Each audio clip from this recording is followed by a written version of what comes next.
Hey everyone, and welcome to a brand new video.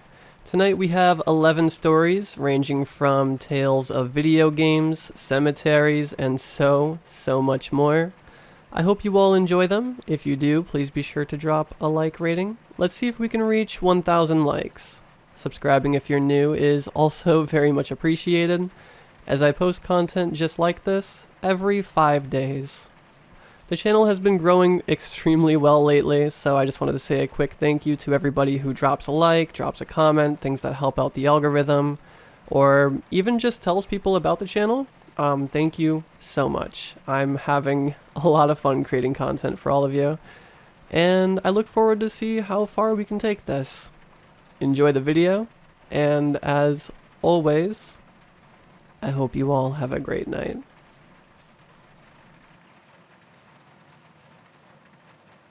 I'm writing this because I'm backed into a corner. There's a camera trained on me, and I have nowhere to go. If anyone ever reads this, know that there's something evil going on in Port Leyland.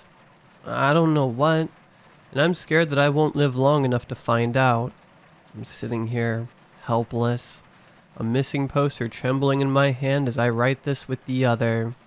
The only thing I can do is leave this behind in the hope that someone can finish what I never meant to start. I'll go through what happened in as much detail as I remember so someone can make sense of this. I live in a small town called Port Leyland in northern Canada. It's undergone deindustrialization in recent years and has fallen into a state of disrepair. Long story short, there's an old FBI headquarters that was left abandoned 17 years ago. Without a sliver of an explanation, the police department was just uprooted and moved to somewhere closer to the city. No one knows why, but of course, conspiracy theories are running rampant throughout the community. Some think the government is trying to cover something up. Nothing new has been built on the site, and where better to hide top secret information than in an abandoned FBI building in a totally inconspicuous little town. I've been meaning to explore it since my early teens, but all of my friends discouraged me from going, so I've decided to explore it alone. I packed a bag this morning with some snacks and a water bottle, along with a head torch. I bought a mask from the local pharmacy. That old place is probably a gold mine of asbestos, fiberglass, and whatever the hell else. I had to wait until nightfall. Even though it's been abandoned for so long, it's still pretty heavily patrolled by undercover cop cars. When I arrive at the gate, it's 11:49 p.m. It's pitch black and the whole neighborhood is pretty much asleep. The cop cars that patrol this place take shifts, and I've observed I have around half an hour before the next one comes. There's a weakness in the wire gate close to the bottom, so I pull up and push my backpack through. I crawl through the gap, the wire scratching at my clothes, but I manage to fit through. Being a petite woman has its perks. There's about a kilometer of dense forest surrounding the place, which I have to navigate. I wait until I'm a while in to turn on my head torch, just in case there are still cops around. The base should be just a straight line from here, so I trudge on. The night I chose is particularly dark, so I don't have to worry about anyone seeing me going into the forest. It gets super dark here super early in winter, which is perfect for my purposes. I can't help but notice how quiet it is in the woods. I haven't heard an owl or the footsteps of a badger slinking away from me as I walk. No cicadas, no crickets, nothing. The rest of the town is alive with the wildlife at night, but this place has a kind of deafening silence about it. After walking on through the stretch of woodland for about 5 minutes, I'm stopped in my tracks. As I place my foot down ahead of me, I hear a sickening squelch followed by an unpleasant crunch. I recoil in horror, immediately pulling my foot away and stumbling back. It's a dead animal. Willing myself to look closer, I discover it's the rotting corpse of a fox. The smell is putrid, unlike anything I've ever smelt before. It smells like death with a suffocating chemical smell hanging thick in the air. That's when I realize it has no head. What kind of animal could do that? There are no remnants of its decaying head, no bones, nothing. It's like something just ripped its head clean off. Deeply unsettled, I walk around it, covering my mouth and nose. I wipe my boot against some leaves, telling myself not to throw up. I'm perturbed by the fact the first animal I've come across is dead and decapitated, with a weird, artificial smell coming from it. I decide that it's nothing and I'm probably just being paranoid. I'm not going to let anything discourage me from exploring this place. I watch my footing carefully for the remainder of the walk, trying to push the noises and the smell of that thing out of my mind. I eventually reach a clearing, after what seems like hours of walking. The building is just a few yards ahead of me. It's surreal. I've only ever seen this place from afar, shrouded by trees. I've never even seen any pictures of it. It towers far above the trees with concrete walls painted white, dirtied by years of disuse. The main door is chained up really tight, but I've heard rumors there's an entrance through the basement. I scout through the perimeter of the building.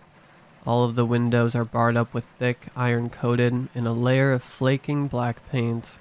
Some of the bars have been bent outwards. The glass in the windows smashed. I take a closer look at one of the windows. That's weird. I think to myself. Most of the glass had fallen outwards onto the ground. The window was smashed from the inside. Why would someone want to break out instead of breaking in? Confused but still determined to find a way in, I carry on circling the building. I come across a pile of leaves and twigs and warily use my foot to brush them away. This reveals a hatch that I can only assume leads into the basement. I brush away the remaining leaves with my hands. It's worn and made of wood with a small chain holding the handles together. It's thin and very corroded, so I began searching for a large rock to break it. I find one, before putting on my mask and taking a deep breath in. I pin one side of the chain down with one of my hands while I raise the rock above my head with the other, trying to target a weakness in the chain. I bring the rock down as hard as I can. The chain breaks with a clatter. The impact from the rock has made a small hole in the hollow wood of the hatch. I wonder how much of this place is still intact. I carefully open the doors, my eyes doing one last sweep of the perimeter before I go. Holding on tight to the edges of the hatch, I start to descend the rickety wooden staircase. Suddenly the stairway gives in with a creak, sending me tumbling down to the ground. Plumes of dust flying into the air, filling my eyes, nose, and mouth. There's a pain shooting through my calf. I rub my eyes, desperately trying to see through the fog. I bring my knee up to my chest. There's a huge splinter sticking out of my calf. A pool of blood is quickly saturating my trousers. I look up at the opening. It was about 10 steps down, and it would be near impossible for me to climb up there, even without the splinter. I grip my teeth, debating whether or not to pull it out. Having an open wound in a place like this is hardly a smart choice, but the intense burning continues throughout my leg. There's no way I can get home and bandage it up without going into the building. I decide to carry on. After all, I'm not going to let anything stop me from exploring this place.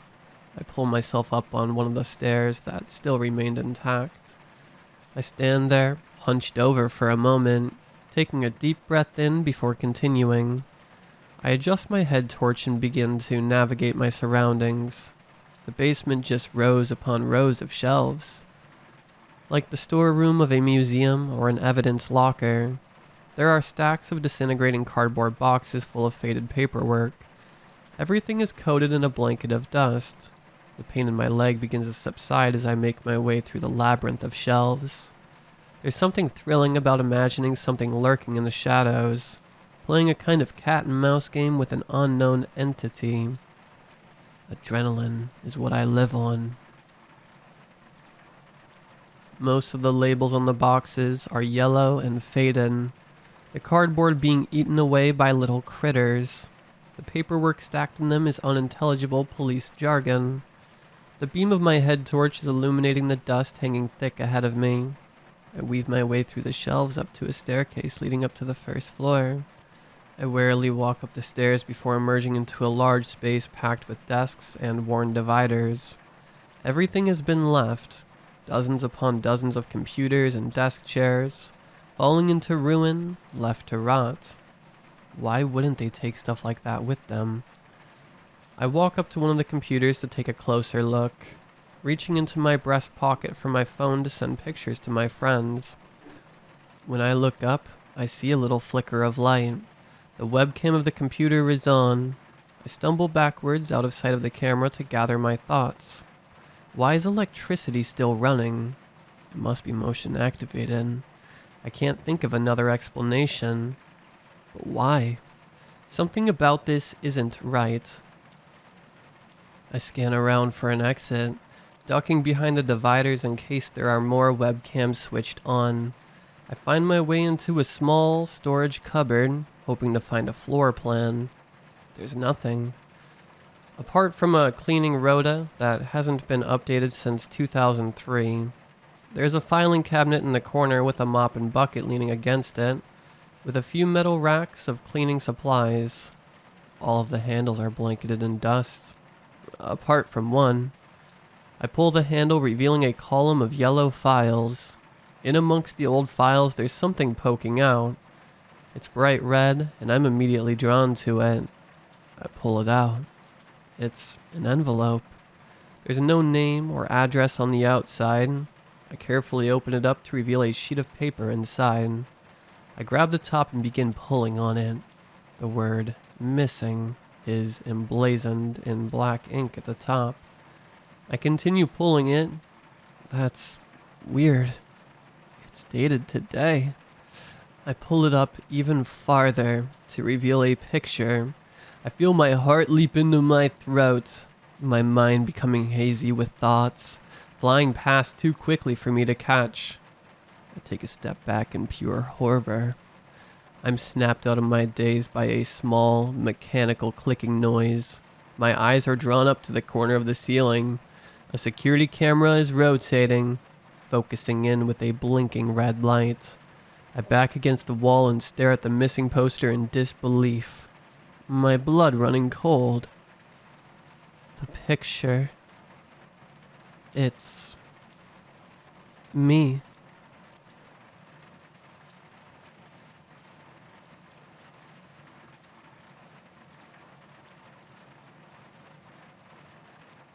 I'm sure there isn't a single person reading this that doesn't know what liminal spaces are by now, but just in case. The concept of liminal spaces relates to physical locations that are typically transitional in nature. Hallways, waiting rooms, and parking lots are classic examples. The liminal aesthetic can be defined by the unique feeling of eerie nostalgia people experience when presented with such places outside of their designated context. For instance, an abandoned hospital corridor might seem ominous and uncanny due to the prevalence of human activity usually associated with medical facilities. While the specific aesthetics has always existed, it was recently popularized and further defined by the Backrooms, a, by now, infamous creepypasta about what happens when you no-clip out of reality. At least, that's how I first became familiar with the term. Like many other fans of the original work, I was eager to contribute to the ever-expanding subgenre of horror games inspired by liminal spaces. The project itself wasn't anything revolutionary. Basically, it began as a glorified first-person walking simulator without any particular purpose or goal, where you can explore various unique 3D liminal environments. The only thing about it that was somewhat novel was that I didn't intend in implementing any actual scares into the game, instead relying entirely on the atmosphere to instill a sense of constant suspense in the player. Pretentious, I know, but I've always liked the idea of a horror game that leaves you in a perpetual state of questioning whether you're truly alone or not. There are very few games that scratch that particular itch for me, so I decided to just make it myself. The first level I created was an abandoned multi-story car park. I based it on the one across the street. Each floor was near identical to the last, and with the outside being just an endless expanse of fog, you couldn't really tell whether you were making progress or you were just stuck in a loop.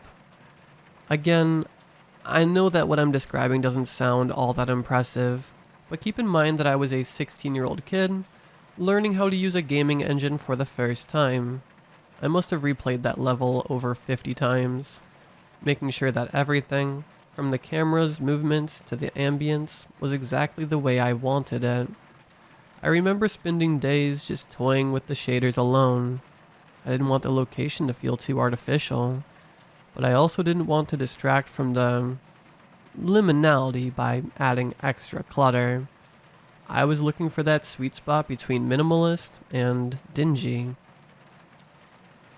Once I was finally done, or at least as close to done as I was going to get, I asked my best friend Alex if he could play it for me and tell me what he thought.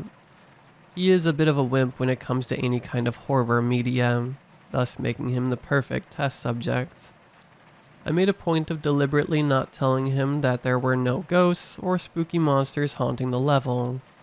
I was looking for a genuine impression, after all, and well, I thought it would have been funny. He called me a few hours later. I could tell from his nervous laughter that he was still playing. "Alright, bruv, I give up. What's behind the door? How do you open it?" I was confused. I didn't remember implementing any doors or anything that could be described as one. My initial assumption was that he had caught on to the joke and was now trying to mess with me in return, so I just played along. "Oh, that. Yeah, so you gotta collect the 77 pages, and then a hyper-realistic animatronic Slender Man will come out of there and start chasing you." I could practically hear him rolling his eyes. "Hilarious, mate. No, but seriously, how do I open it? I've looked everywhere for like a pressure pad or a key or something. At least give me a hint." I persisted, sharkily dismissing his nagging. But after a while it became apparent that his frustration was genuine. We moved the call to Discord and he shared his screen, showing me what he was talking about.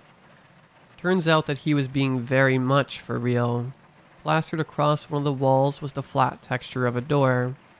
It was red, resembling a fire exit, which made it all the more jarring against the color palette of grays and faded browns that otherwise dominated the environment. I blinked in confusion and leaned forward in my chair. I certainly hadn't put that there. With Alex still on the call, I booted up my level editor and clipped up to the 7th floor, the same floor that he was on. Sure enough, the bright red door was on my version of the project as well. It appeared to be part of the texture pack that I was using. Not sure how, but I guessed I'd somehow missed it during my numerous playthroughs. It was a fun little WTF moment, but obviously nothing we were about to lose sleep over. I even briefly considered keeping it there as an inside joke, but ended up replacing the door with a more fitting surface. I began work on the 2nd level just a few days later. It was inspired by a reoccurring dream I've had. A looping, white, sterile corridor with rows of yellow lockers on each side.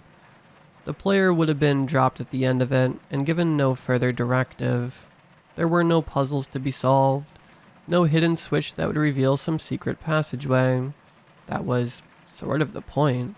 I remember thinking I was being so clever, so abstract, as though I was on the verge of creating the piece de resistance of all walking sims that would be dissected and theorized on for years to come.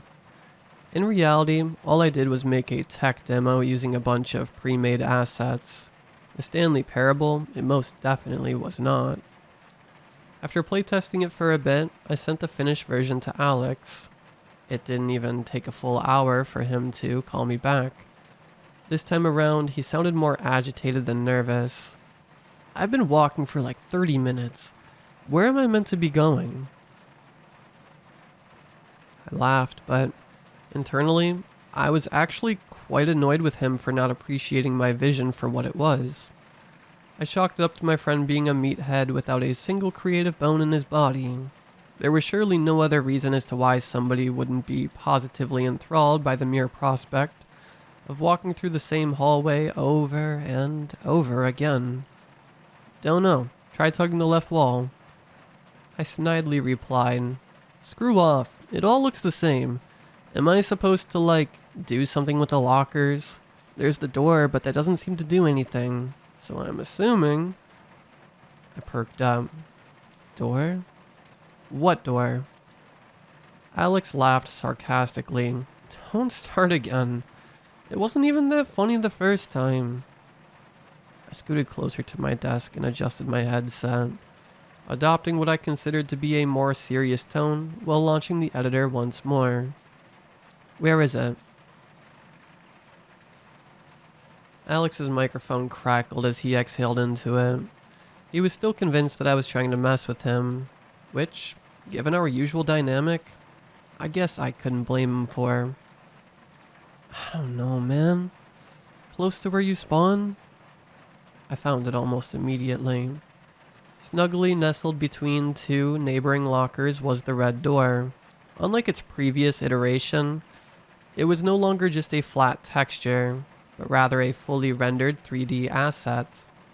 I couldn't believe it, yet there it was, its clean metallic surface gleaming beneath the harsh lighting. Just to reiterate once more, I'm absolutely, positively certain that I hadn't put that there. I could no longer attribute it to negligence either. It's one thing to accidentally misplace a texture, but there was no way that I had somehow added an entirely new object to the game without realizing it. Of course, there was nothing actually behind the door, nor a way to open it as far as I could tell, but that didn't make the whole situation any less weird. The only other person that would have had access to my computer was Mom, but she doesn't even know how to work a browser, much less do something like this. Could a hacker be responsible? But why would somebody take the time to remotely edit my game and leave everything else on my PC untouched? Just to freak me out? They were succeeding if that was the case. Once I managed to persuade Alex that this wasn't my idea of an elaborate prank, he was even more freaked out than I was. He went full creepypasta protagonist on me, saying that the game must have been haunted or something. Now, I like my Ben Drowned and Sonic.exe as much as the next kid that grew up in the 2010s, but it would have taken a lot more than that for me to consider the possibility of a spooky cyber ghost that gets off on putting random doors in people's games. We spent the rest of the evening talking in circles. In the end, we nestled on the tried and true method of doing nothing. I vaguely remember mentioning something about having my OS reinstalled, but I never got around to it. I already had a lot of things that I was dealing with at the time. I suppose you could say that this project was my means of escapism. It made me feel productive, like I was actually working towards something, however inconsequential. In short, I needed it, and I wasn't about to let a few bizarre coincidences take it away from me. The third and last level that I ever worked on was my most ambitious yet. The way I envisioned it is kind of difficult to describe. I think it was inspired by an image I saw on Reddit. Imagine a large field, complete with rolling hills and broad valleys. But instead of grass, it's all covered by a green carpet. Pinned against the painted-on sky was a very obvious spotlight, which would have followed the player around, always shining directly at them whenever they would look up. The goal was to make it feel like you were stranded in this uncanny, poorly put together mock reality that didn't even try to hide the fact that it was a set. It, as in whatever was messing with my game, didn't even wait for me to fully finish the level this time. I was still in the process of making sure that the camera didn't clip through the more uneven parts of the terrain. As I turned my point of view around, I saw it. The by now all too familiar red door, suspended in the middle of an untextured plane. It stood vertically on its own. There was nothing behind or around it. I would have probably been more unnerved had a part of me not subconsciously expected for it to eventually show up. In fact, I wasn't scared at all for some reason. Worse, I felt inexplicably drawn to it. My player character inched forth without my input. It was like I was in a cutscene. Soon enough, I was standing directly in front of that door, looking up at its imposingly tall frame. I had neither the option to step back nor approach any further. As I looked down at the fully rendered handle, a prompt appeared in semi-transparent white letters. Press E to open. I swallowed hard and, desperate to sate this newfound sense of morbid curiosity, did as instructed. My screen went completely black and then transitioned to solid red. Another prompt floated into view. Use WASD keys to move. I would have never realized that I could control my character again had the game not expressly told me. Upon retreating a few steps, I realized that I had been standing up close to a wall, and in actuality, I was in some kind of enclosed space. Every inch of it was painted in that same shade of solid, uniform red. Unless viewed from a specific angle, you couldn't really tell where one surface ended and another began. It was nausea-inducing.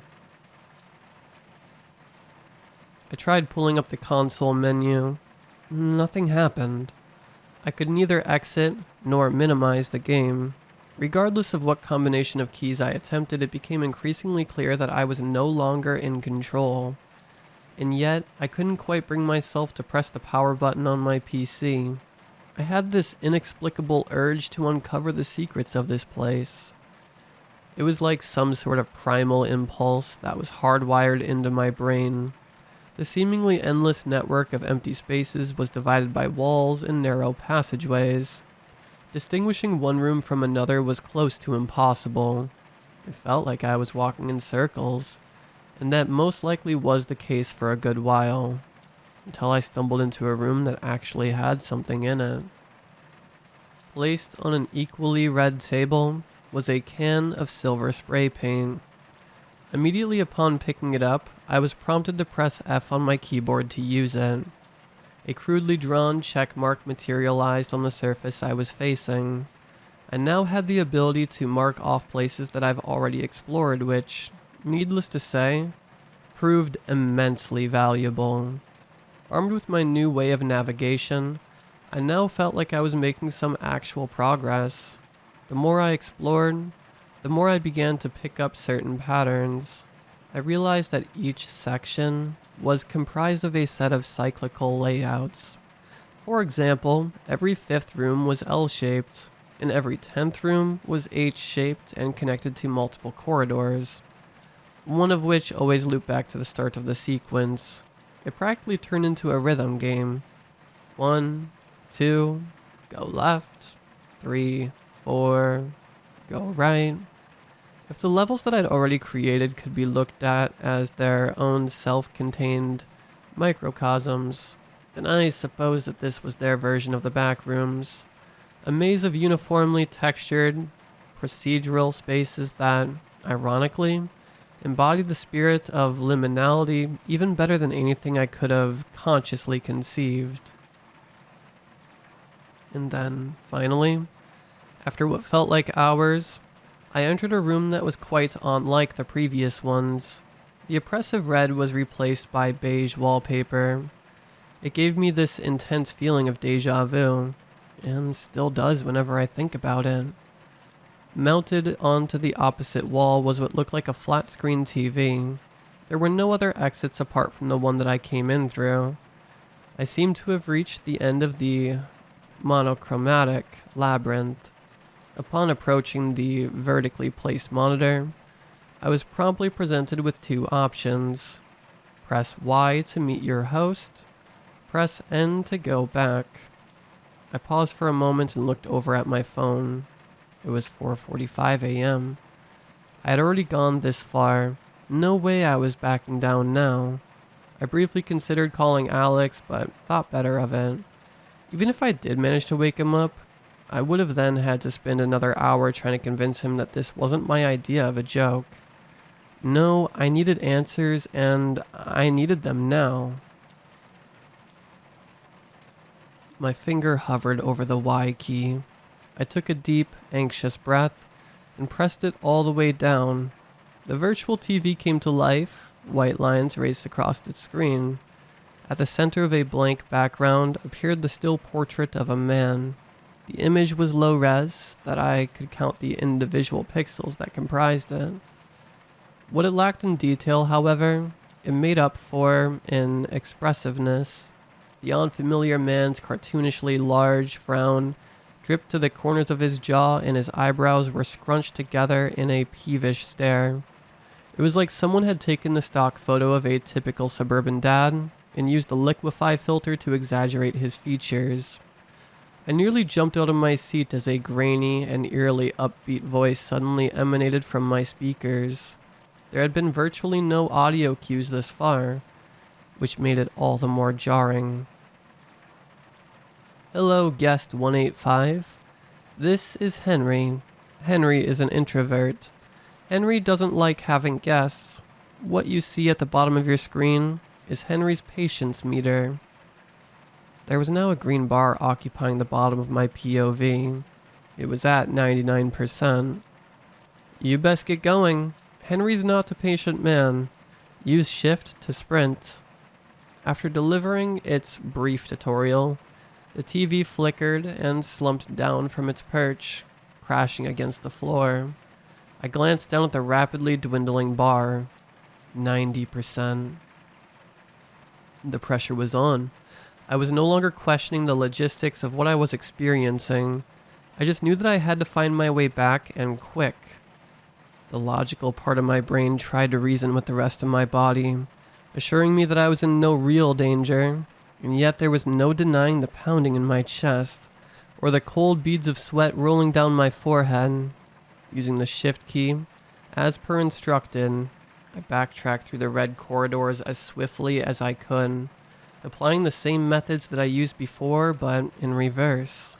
I audibly sighed in relief whenever I came across a previously marked room, as it assured me that I was headed in the right direction. 75%. It took me several hours to initially solve it, and I now had to reach the start of the maze in a fraction of that time. The increase in movement speed certainly helped, but not as much as I would have hoped. 30%. I could have sworn that the meter was decreasing faster the further I got. It was as if the place didn't really want me to leave and was just toying with me, making me think that I stood a chance at escaping. 5%. I was panting even though I wasn't the one actually running. I was so close, but evidently not close enough. As I turned a corner and headed down what I presumed to be the penultimate stretch, I saw that there was another asset blocking the claustrophobic passage. It was one of those old, bulky TV sets which projected a static image of the same warped face as before. It was pointed right at me, expecting me. 0%. Uh-oh. The disembodied, enthusiastic voice announced, "You've really gone and done it now. The one thing that Henry hates more than guests are guests who outstay their welcome. But not to worry." Suddenly, a loud thump shook the window next to my desk. My blood ran cold. I swallowed the proverbial lump in my throat and slowly turned my head towards it. There was a dark hand pressed against the glass. It was followed by another, and then another, all reaching in from different angles, until all I could see were various sized palms grasping at the flat pane, applying more and more pressure against it. "Henry will just have to pay you a visit instead. Henry could always use more red paint." I fell out of my chair just in time as the window practically exploded. Glittering shards scattered across my bedroom. Terrified, I rolled onto my hands and knees, propelling myself up to my feet before bolting for the door. A tsunami of hopelessness crashed against me as soon as I emerged onto the other side. I was no longer in my apartment. Stretching before me was a branching, crimson corridor. This wasn't a game anymore. Or if it was, I was the entertainment. Something grabbed the back of my sweatshirt. I squirmed away, leaving it in my pursuer's grasp. I ran, I screamed, and I pleaded. I barreled through the identical rooms and interrelated passages, desperate to evade the imminent presence that followed my every step. I glanced back for only a second, which was enough to refuel my panicked frenzy, as what I saw will haunt me until the day I die. A cluster of elongated limbs ending with human-shaped hands. Using them, it crawled forth like a centipede. At the center of the flailing mass was that face. Although its deep frown was now an impossibly wide grin filled with straight teeth, its eyes had become two circular voids. They trembled with excitement the closer it drew. This was it, I thought. There was no way that I was getting out of this alive. My legs were bound to give out sooner rather than later, and I was in no state to assess where I was going. Whatever that grotesque monstrosity was intending on doing to me, I just hoped that it was quick. I was on the verge of surrendering my fate when my salvation appeared before me in the most unlikely, and yet ironically fitting form. A red door. It blended so seamlessly with the walls that I saw only its outline, but it was there nonetheless. My way out. I mustered what remaining endurance I had and charged towards it. My lungs were on fire. I couldn't feel my calves anymore. It was like I was running on stilts. I shut my eyes and threw myself against the door, spilling onto the wet asphalt beyond it. My shoulder and elbow absorbed the brunt of the impact. Thankfully, it wasn't my skull. Still high on adrenaline, I snapped my head back. The door was gone. There was only concrete stained with old graffiti. I rubbed my bleeding elbow and steadily rose back up, then looked around. I was in the abandoned car park across from my apartment complex, the one that I used as inspiration for the first level I ever created. The morning sun shone through the gap in the outer wall. I broke down crying then and there. It was over. Against all odds, I had somehow survived and made it home. It was too good to be true, and, well, as it turns out, it was. I stepped out into a world that I quickly realized isn't my world. The differences are subtle, but they are there. Chief among them being my own mother not knowing who the hell I am. She'd apparently never had a son. Alex threatened to call the cops on me after I repeatedly showed up at his school to try and talk to him. In his defense, if some random guy walked up to me and told me that they were my best friend from another timeline, I'd probably react the same. Things haven't been easy for me, as you can probably guess. I spent 2 years sleeping on park benches and diving through dumpsters, even turned to drugs to cope with the overwhelming trauma and loneliness. I can't say that things are all well and good now, but I do have a roof over my head, which is an improvement. I don't think I'll ever be able to live a normal life, but I am trying. Hence me writing this. I don't want to be alone anymore, and the internet is the only place where I can talk about this without worrying that I'd be thrown in a padded cell. You don't have to believe me. I wouldn't believe me either, but hey, thanks for reading anyway. There's one thing in particular that I can't stop thinking about. That creepy voice called me Guest 185, which implies that there were 184 guests before me. Did I escape into the reality of some other version of me that got inadvertently sucked into that place as well? You know what? Come to think of it, I don't really want to know.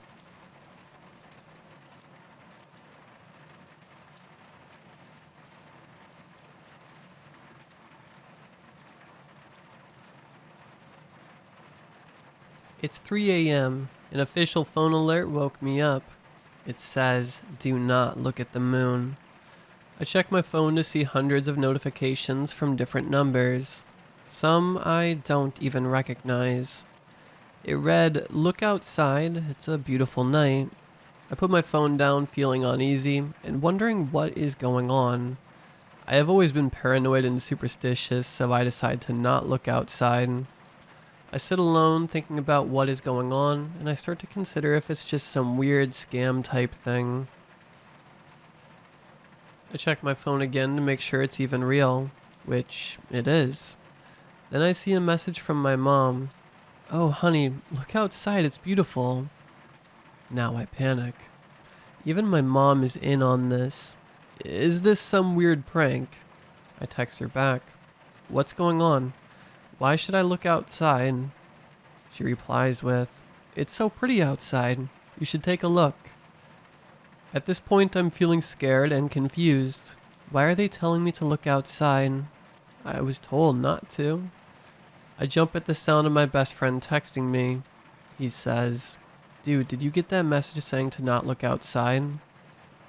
This relieved me, and I told him what happened to me. The same happened to me. What's going on? Do you know what's outside? I told him that I have no clue and I'm worried. I told him my mom was texting it and everything. "That's weird," he says. Before I can text him back, there's a knock on my door. "Sweetie," I hear my mom call. I call back to her, asking if she got any weird texts. "Weird texts? I haven't got any weird texts, nope." I told her to come in so I could show her my messages, but she refused. I called out to her to ask why she can't come in, but there was no response. I called again, but there was nothing. What the hell is happening? I asked myself. Then I remembered my friend. I texted him. "Sorry, my mom was talking. She was acting really weird." "Oh, I'm glad you're back," he replied. "I wanted to tell you that I'm going to look out to see what the fuss is about." "What? No." I tell him, but he didn't respond. I waited 5 minutes, quaking in fear and worry, when eventually my phone lit up. It was my friend. I looked at the message, and it said, "Dude." I told him I was worried sick and asked him what happened. He replied with, "It's beautiful outside. You should take a look." My heart dropped. Suddenly there was a knock on my door. "Sweetie," the voice called. The door cracked open. My mom entered the room, but it wasn't my mom. It was skinny with jet black eyes. It grew a terrifying grin as it stared at me and said, "Look outside, sweetie." I screamed as it came at me. The last thing I saw was my friend telling me to look outside, and the light of the moon burned my eyes. As I stared at the bright glare of the moon, it felt like my eyeballs were being pierced by thousands of needles. I cried out as my mom held my head still, laughing. I couldn't close my eyes. It felt like the longer I stared, the more I had to keep staring. Suddenly my body felt weak. My arms and legs went limp as I felt a wave of cold rush through my body. My hands tingled. Then I felt a sharp, excruciating pain in each of my fingers. I glanced down to see them growing freakishly long. My nails grew sharp and I freaked out. I was crying for help, but all that was on the street was creatures like that was holding me still, which I was now turning into. As I watched the streets lit up by the moonlight, I noticed a tingle moving through my body, downwards. It felt a terrible pain, as if my stomach was being crushed. I watched in horror as my belly started getting thinner, my whole body stretching and morphing. I screamed until my throat felt like it was being ripped to shreds. Then it stopped. My mom let me free and I stood up. Feeling like I wasn't fully in control of my body, she looked at me, the grin wider. "Lovely, wasn't it?" she said in a hushed tone, and I noticed a tear dripping from her black eye. I tried to yell, but nothing came out. My mouth stayed shut. Then my mouth opened. Out of my control. It sure was. said a voice out of my body. It sounded like mine, but at the same time it was so different.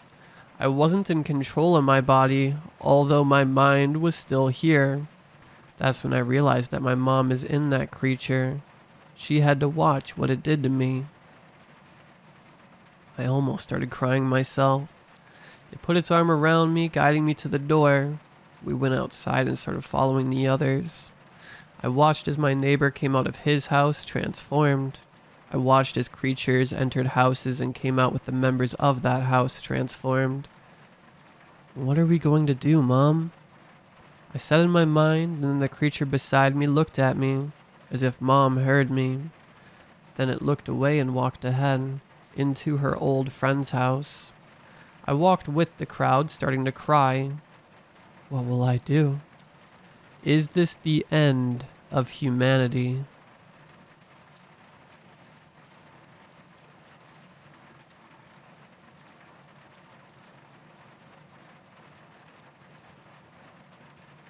Don't talk. Don't move. Don't leave your bed. 3 very simple rules. 3 rules I should have listened to. You see, the house I live in is strange. Items are never in the same place twice. A certain chill resonates down your spine. And a woman comes around at 12 a.m. every single night. My parents recently bought this house. Nothing would seem out of the ordinary. The neighbors are all very nice people. The house is spacious enough. And it was practically a steal. My parents jumped on the buy as soon as it went up for sale. Now I know why it was on sale in the first place. The previous owners seemed spooked, for lack of better words. They were in a rush to move and sold it almost immediately to my parents. They wouldn't say much about the house when I was around, but just when no one thought I was listening, they would talk. They shared every last detail in a seriousness I've never heard before. Now, I wouldn't say my family are big believers in the unexplained, but this seemed to hit them like a sack of bricks. I thought they were crazy, that they just like to tell stories for the fun of it. But then, they never looked like they were joking. It never looked made up. And so, the new rules were implemented on me. I didn't take them too seriously. Why would I?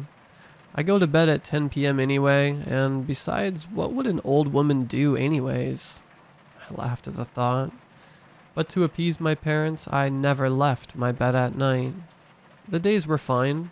I went to school as usual, made friends, and hung out at the corner between Billy's Auto and Cliffy's Shoe.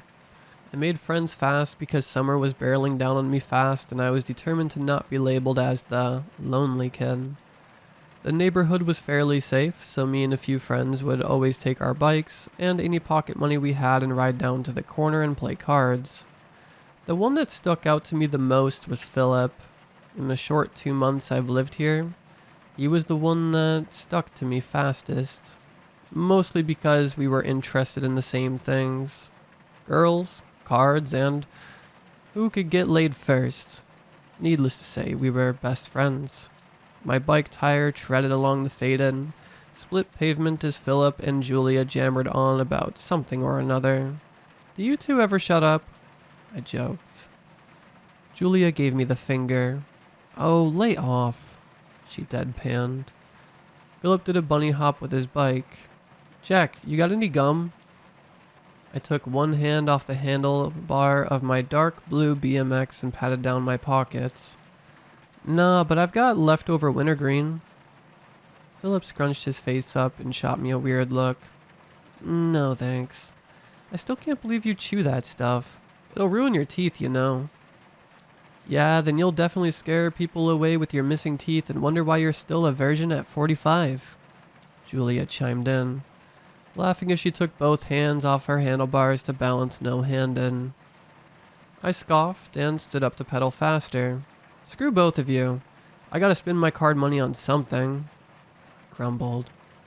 Soon the alley came into view and the 3 of us stopped, our tires hissing at us. We didn't bother to use kickstands as we rushed deeper into the alley where 2 other kids were waiting, a boy and a girl. Good, you're here. I can finally kick your asses now, the girl said. Right, like your win streak isn't totally crushed into the dark, Kayla, I said. She opened her mouth to retort, but the boy sitting next to her, Michael, cleared his throat.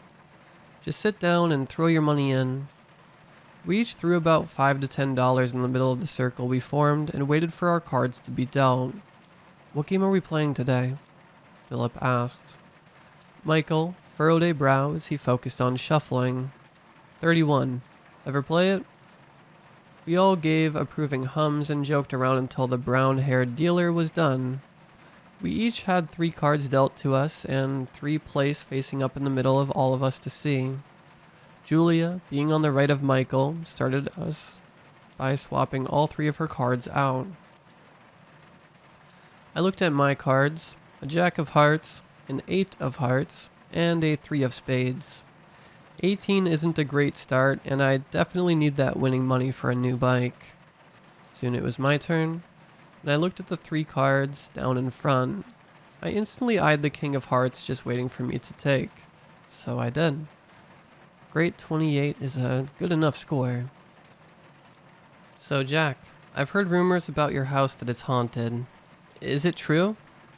Kayla asked. I laughed and watched Philip take his turn, ending the round. If you want an honest answer, yes it is. It's not like anything you see on TV, no. Things just get moved around and it always feels like someone is right next to you, walking with you. We all flipped our cards to reveal our scores. Michael let out a string of curses as he realized he lost with a score of 21. Shit, I was counting on that money, he exclaimed, taking all the cards to be shuffled again. Huffing as he did so. We laughed at him as he grumbled like a child forced to eat their vegetables. Julia humored me and raised a brow. What about the woman that comes around during the night? Didn't the previous owners move out because of her? I snorted as I picked up the freshly dealt cards. Apparently, but I haven't seen her, and I guess I'm not supposed to. My parents said that I'm awake when she comes round to stay quiet. Don't move. And don't leave my bed. Philip chuckled and swapped out a 6 of diamonds for a 10 of spades. Sounds like a bunch of BS.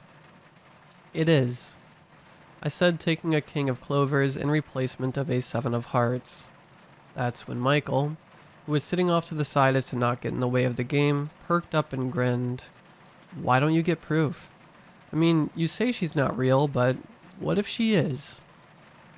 I thought about it, and uneasy started to pit in my stomach. I don't know why, but I didn't like it.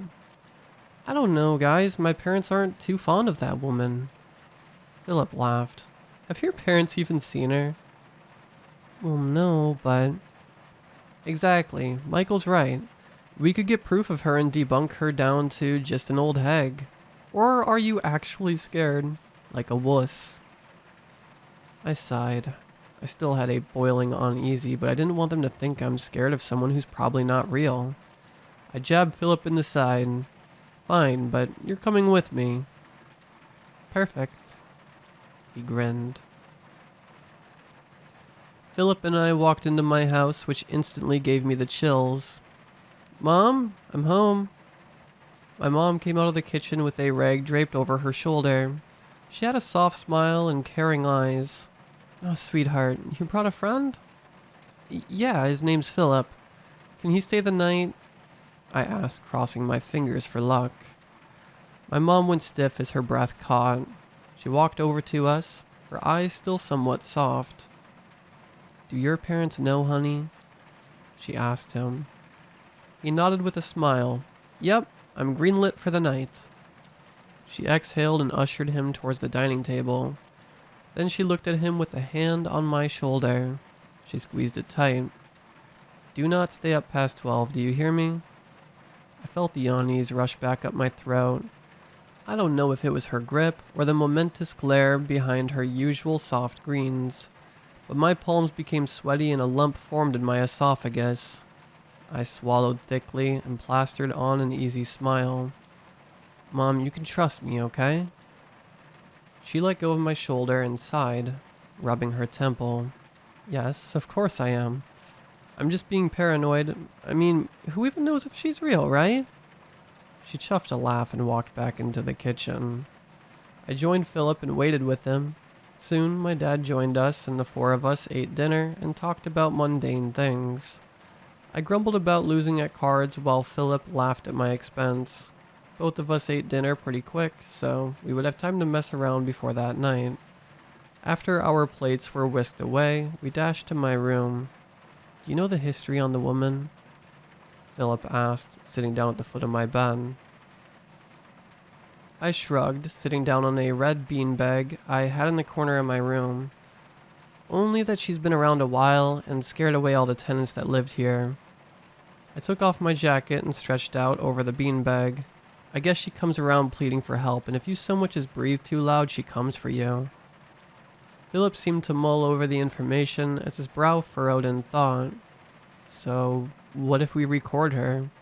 Like, just prove she's a deranged old woman and get her sent away. I mean, what is she going to do? She'd pop a hip trying to get us. I laughed at the thought and nodded. Doesn't sound like a bad idea, actually. I sat up and popped my back. So, wanna play on my console or something? Philip stretched his arms out above his head. Yeah, start it up. We gamed for a few hours until it was about 10 p.m. My dad knocked on the door and opened it a crack. Boys?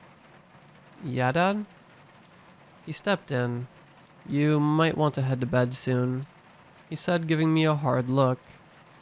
I groaned. We will, Dad. No need to stroke out. He huffed and crossed his arms. Don't give me that. Just go to bed soon, alright? Okay. Alright. Good night, both of you. We said our good nights, and I could feel the anticipation in my veins. I was still heavily uneasy, but that's normal, right? A chill ran down my spine, shaking me to my core. It felt different. Nothing physically changed, but an atmosphere was thickly lying down on us. Philip, you feel that? Philip craned his neck over in my direction. Feel what? You're going crazy. Blew it off as I shook my head. Nothing. Forget it. What's the time? He reached in his pocket to fish out his phone. 10:36. We've got some time. Wanna hop back on the game? No, let's just chill. 1 hour and a half was all it took. Just 1 hour and a half. My heart was thumping so loud I was sure Philip could hear it. Midnight struck as Philip pulled out his phone to record the woman. It was dark, the only light being my phone flashlight. My stomach was to my knees as almost instantly a woman came out of nowhere. But she didn't look normal. She was hunched over, had black where her eye whites should go, scraggly gray hair, and her skin. God, her skin. What was left of it was a discolored gray. It was falling off in chunks as her talon-like fingernails beat on my window. She wore no clothes, and her bones were visible in spotty blotches. Help! Help me! He's coming! She screamed. Her voice was otherworldly. It was as if someone distorted a dying dog's yelp. Me and Philip were frozen. My heart thumped in my ears as the blood rushed to my head. Philip's long-forgotten phone clattered to the ground as we stood shocked. What the hell? I stammered, unable to breathe. Philip seemed to regain his senses because he clenched his fist. Hey, woman, get the hell out of here. You hear me? Leave. He yelled, his voice bouncing off the walls in a panicked rasp. The woman stopped beating on the window and grinned maliciously. She took a talon and put it up to her lips in the universal shush motion. Shh. She blew out, and instantly Philip's mouth was forcibly closed and he started choking. His face went beet red as he clawed at his throat, trying to cough or scream or something. He wouldn't say a thing. He fell to his knees choking. The veins in his neck popped out and his face was terribly red. I tried to scream or move, but I couldn't. The invisible force was holding me still. My eyes flickered to the woman as she laughed so maniacally. Her distortion rang through the surrounding trees as she doubled over. Tears freely flowed like a broken faucet. I couldn't speak.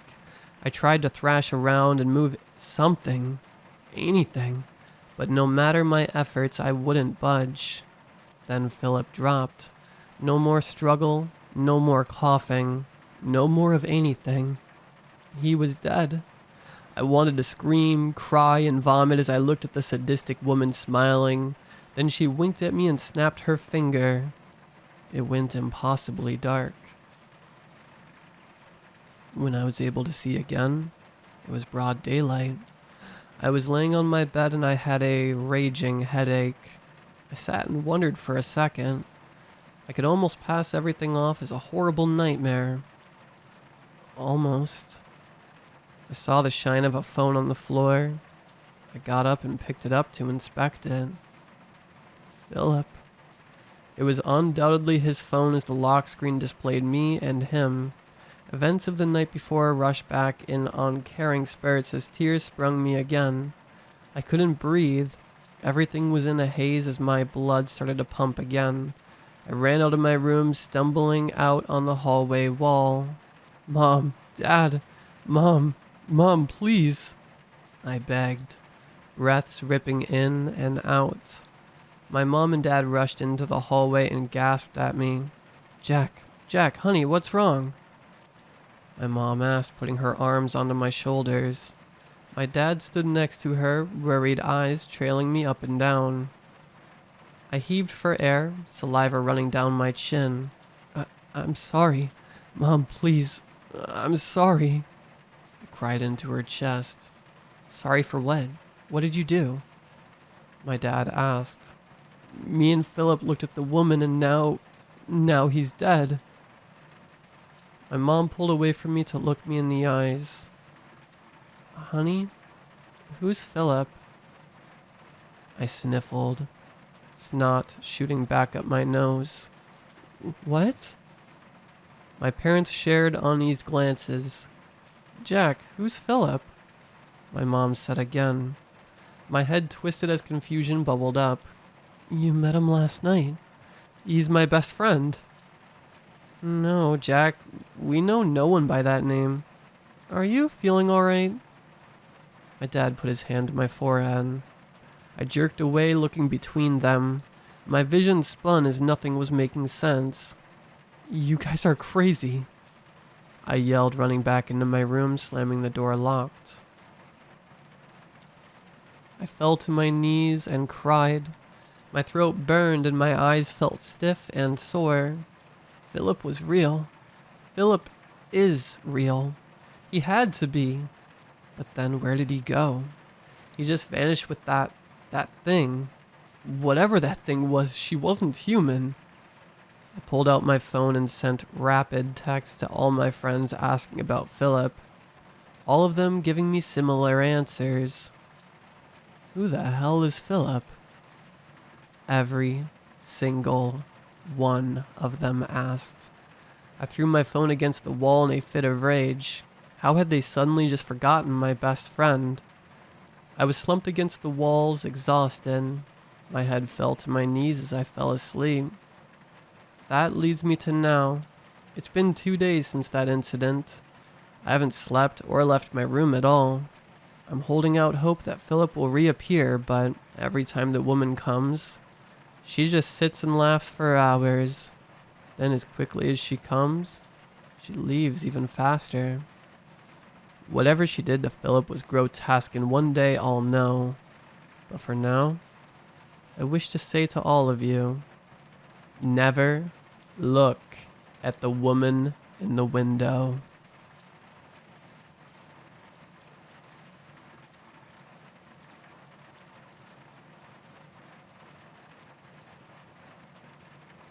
I swear I'm going crazy. I can't breathe. It all started 2 months ago when I was walking to the bus stop. I live alone at the end of a road surrounded by the forest. Between my house and the main road is a cemetery. This cemetery is hundreds of years old. In fact, it is abandoned. No one visits the cemetery. Even the family of those buried there are long gone. Every time I need to walk past the cemetery to the bus stop, I make it brief. It's creepy. On this particular day, I needed to grab some groceries. As I'm walking by the cemetery, I hear a blood-curdling scream. Help me. At this point, I'm booking it and not looking back. I don't screw with the paranormal. On my way back from the grocery store, it's dark and I'm walking back to my house. I make it in safely and I didn't hear any more screams. Almost a week goes by and no screaming. Until Friday. I was making my way to the bus stop. It's about 7 a.m. I'm walking by the cemetery and hear a little boy crying in a dry, raspy voice. Please, someone, help me.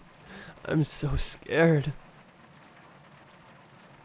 I decided to walk into the cemetery. Everything feels off. I feel like I'm being watched. I hear where the voice is coming from and kneel next to his grave.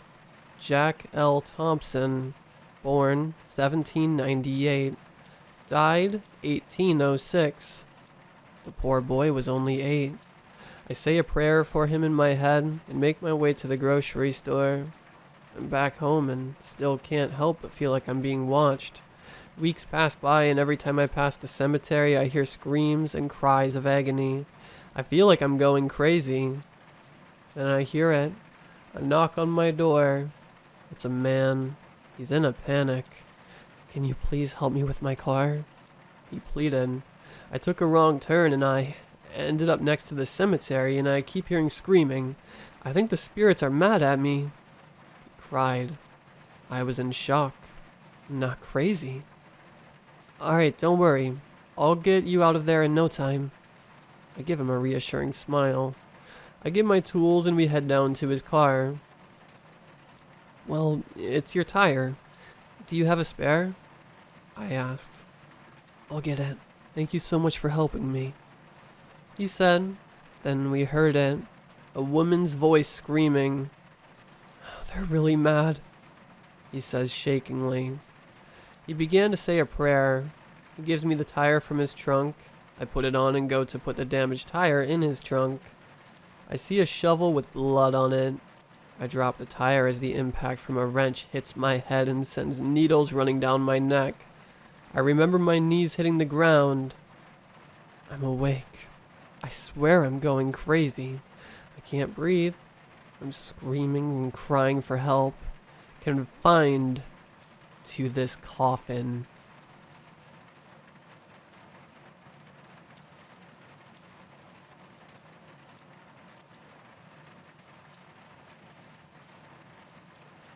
I didn't think monsters were real. Until now, that is. It's kind of hard to deny their existence after you've survived an attack by werewolves. How I got myself into this situation? I decided to go on a cruise. I was expecting to meet some strange people, but nothing like this. Long story short, a pack of werewolves was among the passengers, and they decided the rest of us looked pretty tasty, so they started eating the other passengers. Well, in human form, they had convinced some passengers to play some game with them. Don't know what. Apparently they were pretty good, and a largish crowd gathered to watch them play. I happened to be a certain distance from the crowd. I was sunbathing, and I happened to doze off when I was suddenly awoken by screams and shrieks. At first, I was annoyed. I thought, what could possibly be so exciting? Then I saw the crowd dispersing and getting attacked. It took a while until it registered what was happening. Finally, I just found myself running in the same direction as everybody else without understanding why. Instinct of self-preservation, I guess. As I was running, I turned and looked back for a moment, and I saw one of the werewolves pouncing on some poor kid. I was horrified, but I couldn't stop. I had to pick up speed. Problem was, there were a lot of panicked people around, running frenetically in all directions. I managed together with some of the other passengers to enter the dining hall and block the door as well as we could. Now, the interesting part was, these weren't your Hollywood-type werewolves. They weren't active only at night, but, as I already mentioned, also by day. In fact, I suspect they could change at will, but I wasn't able to confirm or disprove this idea of mine, as once they turned into wolf form, they didn't change back. They look a bit like Hollywood werewolves, though. They were anthropomorphic-looking wolves. Actually, they looked like a skinny bear standing on two legs. We were able to hear howling and scratching from behind the door. Luckily, our makeshift barricade held, at least for now. But I had time to evaluate my situation. I panicked even more. I started to hyperventilate. I was seriously considering the possibility that I was not going to make it. Not only that, but I thought of my parents and how devastated they would be. I even imagined my mom wailing and mourning me. As I was their only child, they would never have any grandchildren. They wouldn't have anything to remember me by. Just a few clothes and a few empty bottles of gin I had forgotten to throw away. Not only that, but since I'd gotten myself eaten by monsters, they wouldn't even have a body to bury. I looked around me and everybody was just as terrified and worried as me. Until I noticed Carl in the corner sipping a damn cup of tea as calmly as possible. He didn't even seem to notice the surrounding commotion. Carl was also one of the passengers. He was a tall, elderly gentleman. He looked in excellent health. In fact, you could even describe him as ripped. Carl wasn't popular with the other passengers. I think I was the only one who bothered to talk to him, or he bothered to talk too. If the guy didn't like you, he would flat out ignore you.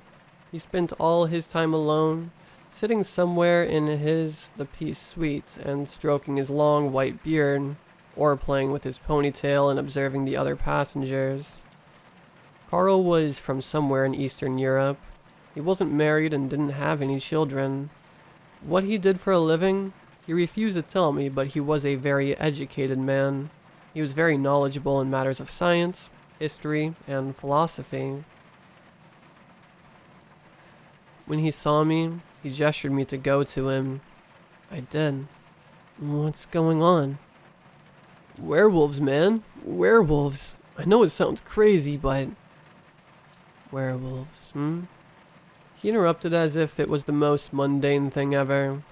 You really should try the tea. It helps calm the nerves. How can you talk of tea at a time like this? Well, they also have liquor, if you prefer that. No, I would rather... I was interrupted by the sound of the door breaking down. The beasts burst in, but stopped when they noticed Carl and me. Carl didn't even flinch, but the werewolves were positively terrified of him.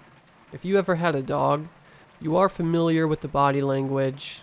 Tail tucked between the legs, head down, trying to look as small as possible, whining. You know, I really don't appreciate it when your kind bothers me on vacation, said Carl, annoyed. The werewolves didn't wait for him to say another word and ran away. Carl stood up and walked away in his usual, calm manner. The monsters were found later in their human form with their stomachs burst from the inside. There was no sign of Carl. To this very day, I have no idea what happened.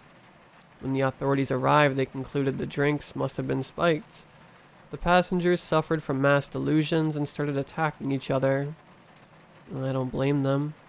The rational person tries to explain the unexplainable. Our story seemed crazy, so of course it must be wrong, mustn't it? No arrests were made. Of course they weren't. The real culprits were among the dead bodies, under mysterious circumstances.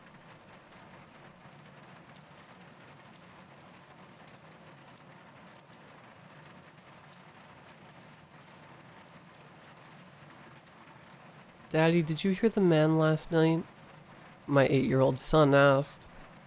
I was in the middle of making a light breakfast on an early Saturday morning. Buttered toast and a small plate of scrambled eggs to go with it. I turned around to face him, a spatula in hand. What man? I asked. In the back of my mind, he was obviously telling me about a dream, or had overheard me from my bedroom talking to my wife. who happened to be on a business trip. He was screaming very loudly. He was outside my window, he said, big blue eyes staring up at me curiously. My stomach pitted, as if it were emptying out onto the ground. A cold dread began to fill it like sludge. It wasn't only the idea of him hearing a man, but the fact that the man had been screaming outside my son's window, which happened to be multiple feet off the ground. I started running through the list, trying to find a reason why my son would possibly lie to me. What was he saying? I asked. I put the spatula down and sat next to him. It was the least I could do to humor myself. He was screaming at me and asking me to help him. He kept telling me to help him over and over again. It was scary. My son replied, I'm sure it was, and I rubbed his arm softly. But he disappeared after. My son finished and he took a big bite of his cereal bar. Where do you think he went? I don't know, but his screams kind of just faded away. It took a while for it to stop. I could still hear it from far away. I bit my lip, thinking, out of all the things he'd said, that one got to me the most. The screams, fading. Granted, my son does have quite the imagination, but to add the fact that the man's screams faded away, slowly, added a disturbing detail to an otherwise banal lie. Well, I said, standing up, I hope he doesn't come back, or else I'll knock his block off. I tousled his hair and went back to making my breakfast. Oh, I don't think he'll be coming back, my son replied. I stopped, turning back to him. I tried to look for a hint of smile. I waited for him to say, gotcha, with a big grin spreading across his innocent face. But all I found was my 8-year-old son, biting aimlessly on his cereal bar, staring out the kitchen window, oddly enough. I took a deep breath, trying to push it to the back of my mind, but it kept coming back to me throughout the morning, and by late evening, it was all I could think about. So, I did what any father might do. For a brief moment, I considered what my son said to be true, and went to the garage and grabbed a ladder. Where are you going, Daddy? My son asked from the fence gate. I'm going to look for that man outside your window, I replied, hoisting the ladder against the side of the house. You won't find him there. Why not? 'Cause he isn't anywhere. He's gone. I laughed and told him to go inside, and eventually he did. A trickle of discomfort passed through me. Kids, I thought. They can be really creepy sometimes. At first, I wasn't looking for anything. In the back of my mind, I still believed that all of this was a lie. Some nightmare my son had conjured and relayed to me as if it were reality. I climbed up the steps on the ladder. The brick wall climbed up and up and up with me until I was at my son's window. I cupped my hands to my eyes, blocking the sun, and looking through the window. It was easy enough to see almost everything. I could see his bed clearly, and I imagined him sleeping there, peacefully in the dark. I imagined the man peering in through the same window, his face turned into a grotesque caricature, screaming at my son. A chill passed down my back and through my body. I assured myself that it was a dream, but a part of me still wanted to make sure. I scanned the ledge of the window for marks, any kind.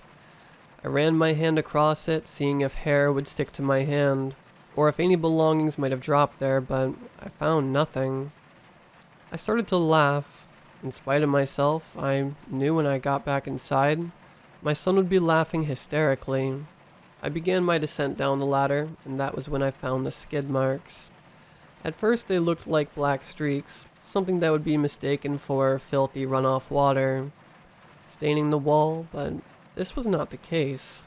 The skid marks were in line, one after another, no doubt the marks of shoes climbing. I climbed back up the ladder slowly, following the marks up to the window once again where they stopped.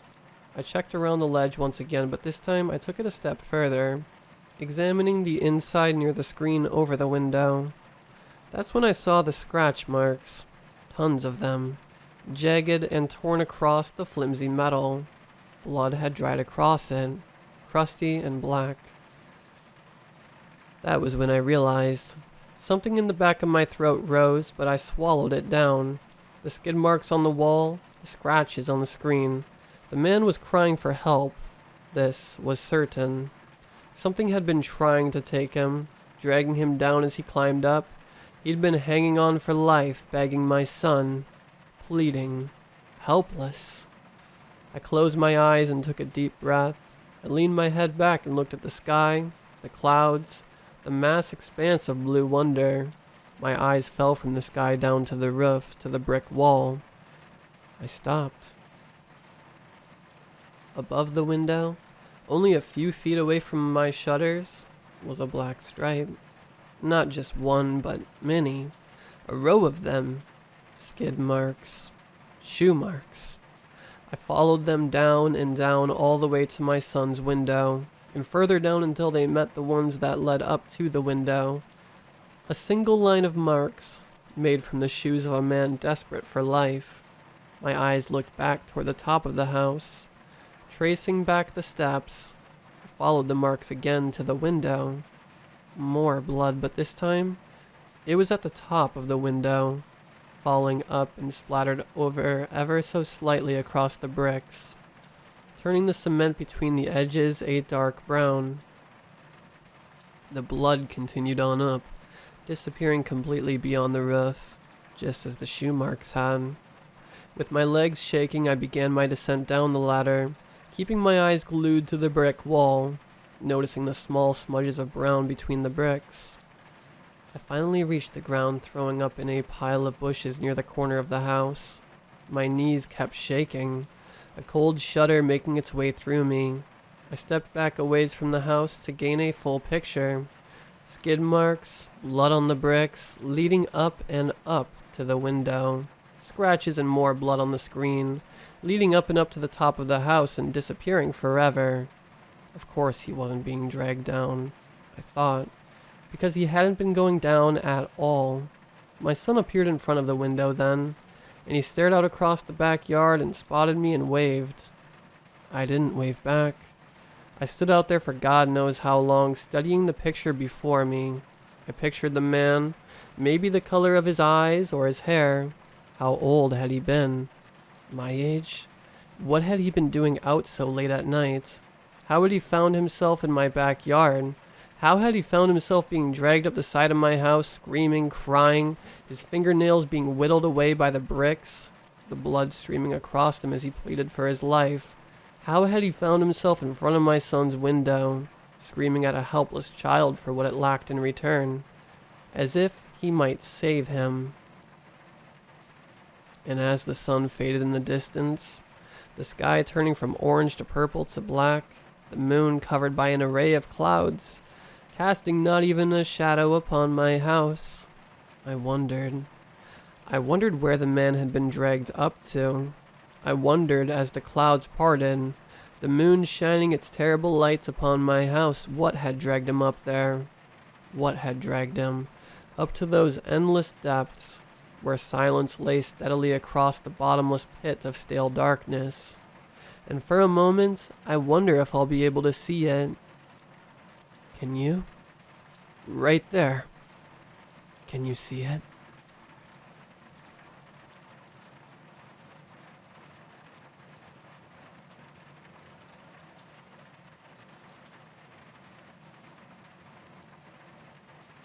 A child sprinting down a desolate street to retrieve his rogue ball.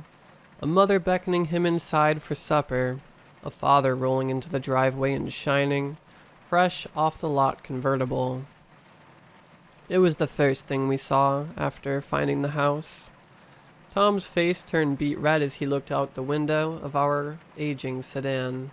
A swig from a whiskey bottle and incoherent mumbling proceeded.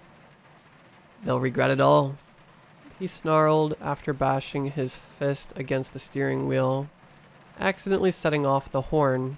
The mother of the child was the only one who seemed to notice, and with a rapid flash in her expression, she beckoned her son inside hurriedly. Fear. It was clear as day in her eyes, and her son's. I don't want to remember that look. The slam of a door turned my attention to the driver's side of the car, which was now bare. Tom was storming towards the house in what I sensed was an embodiment of hell's wrath. Quickly, I popped out of the car and ran up to him. With quick, shallow breaths, I grabbed his arm to prevent the bloodbath that would ensue if he entered the house. Tommy, I don't want to hear it. You know damn well what they have done. We can't change the past, but I can damn well change the future. He wrenched his arm away from my grasp and continued his parade of death towards that cursed door. The door to the house that had sent our lives into a spiral of excruciating pain and despair. The house which now sheltered our son, or at least, what's left of him. The day our only child entered under the forsaken roof is one that neither Tom nor I would care to remember. But every living moment the horrid acts we witnessed loop in our heads. We had just been glad our little Jack had made some friends. The red flags ran rampant, yet we were blinded by our own hands. The sheer fact that not once did we meet the boy he talked about so much. It was just like any other day. Jack skipped our house completely to hang out with the nameless child. We had grown used to this. As all young kids strive for independence, boundaries had been set, but they were followed loosely. We told him to call at least once a day if he was away from home. He would call occasionally, which helped blunt the edge of our worries. Then the calls changed.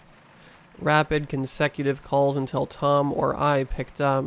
The radio silence on the other end after doing so. This would happen 3 or 4 times a day, until Jack would finally talk on the other line. When we questioned about the relentless ghost calls, he claimed to have no recollection of doing such. We chalked it down to a phone malfunction. Finally, the phone didn't stop ringing for hours. Hours and hours of constant ringing with the exception of when we answered it. Strange noises could be heard from the other end, but the call would always disconnect after 4 or 5 seconds. As soon as it would end, it began to ring again. We grew worried fairly fast, as it was the first time noises could be heard after the so-called glitch ghost calls. Jack had mentioned the address of his new friend over dinner a couple of days prior to this. It was only a block away, and we grew a false sense of assurance as we reside in a fairly nice part of town. Tom and I finally broke after 3 hours of the forsaken calls. With a panic that sunk in deeper with every mile, we finally arrived at the address Jack had given us. Relief fell upon us as it was one of the nicest houses in the area, with a playground in the back showing signs of kids. Tom had agreed to just roll by, as we didn't want to be the helicopter parents you hear so much about. As we turned around to head back home, I decided to roll down the window for some fresh air. After all, we had decompressed a little. As soon as I did, the car screeched to a stop and we ran towards the house. The screams of our child screaming could not be mistaken. Medical beds, scalpels, sterilized gloves, an IV. Jack looked back at us from across the room, strapped to a table. I blacked out. Tom told me I had run outside and began to simultaneously throw up and weep upon the yard. Men rushed from the upstairs of the house yelling, brandishing knives of every kind. Jack yelled out to us, begging us to save him. Tom picked me up and ran to the car. We shouldn't have deserted Jack, but the sight of a rat tunneling out of the stump that would be bearing a leg and coolers filled to the brim with bloody plastic bags told us all we needed to know. There was no saving our boy. The police had arrived about 30 minutes later. The house was spotless, just like the realtor had left it for the showing. There were no signs of life in the inferno that took our son. Life went on. Tom and I shifted our love to alcohol. We lost our jobs and moved back in with my mother. Our lives had ended right along with Jack's. Mother forced us to attend a dinner party with some new friends she had made from the church. Her house, her rules after all. Begrudgingly, we got ourselves presentable for the first time in months. Formalities and small talk. But Tom and I remained distant from the chatter. But I couldn't stop looking at one of the children that had come to the dinner. His eyes. They were almost identical to Jack's eyes. They had the same hazy gray color, with a shifty glance that always looked alert. Tom whispered in my ear and knocked me out of my daze. He directed my attention to the boy's sister, whose nose looked oddly familiar. Their father's hair, the mother's ears. Jack. Our precious Jack. We found out where they lived. I didn't want to go. Tom insisted. I'm writing this in the car, ignoring the cries of agony that are coming from the house. He's not letting them off easy. It seems we are getting Jack back. Piece by piece.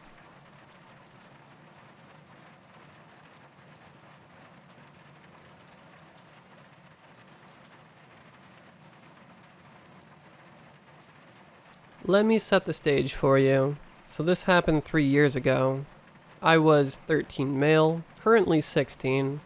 It was 2 a.m. and it was storming like crazy, and me and my brother, 15, and my dad, 38, decided to chill in the living room and watch the Lord of the Rings trilogy, as it was our rainy day tradition. My mother, 37, was out of town for a business trip, and my sister, 3, was asleep in her bed. We got about halfway through the second movie before the power inevitably went out. Thinking it was just the rain, my dad decides to check the fuse box in our backyard, so I tag along. We arrive at the fuse box and the big wires have been cut in half. This freaked me out, but my dad just concluded that it was just some asshole neighbor kids. While me and my dad were outside at the fuse box getting drenched, we heard a loud bang, and shortly after, my brother runs out of our back door, looking panicked. Me and my dad run to his aid, but the only words he could muster were, "In the house. There is someone in the house." My dad runs for the door that my brother had just ran out of. But, by all of our surprise, it was locked. This scared the hell out of us, as my 3-year-old sister was fast asleep in her bed. My dad runs to the front door, but it was locked too. My dad then received a phone call from a number that said, "No caller ID." My dad picks up the phone and we all hear this loud, twisted, sinister laugh that still spooks me to my core every time I think about it. The goofy voice on the other side of the phone then said, "How is the rain out there?" My dad, stunned by the voice, hollered over the phone, "What do you want?" The voice said, "I'm going to make this really simple for you. I want you to get me $2,800 or I will kill your daughter." Just as he said this to my dad, a photo went through to his phone of my baby sister in her bed with a black 9mm pointed at her.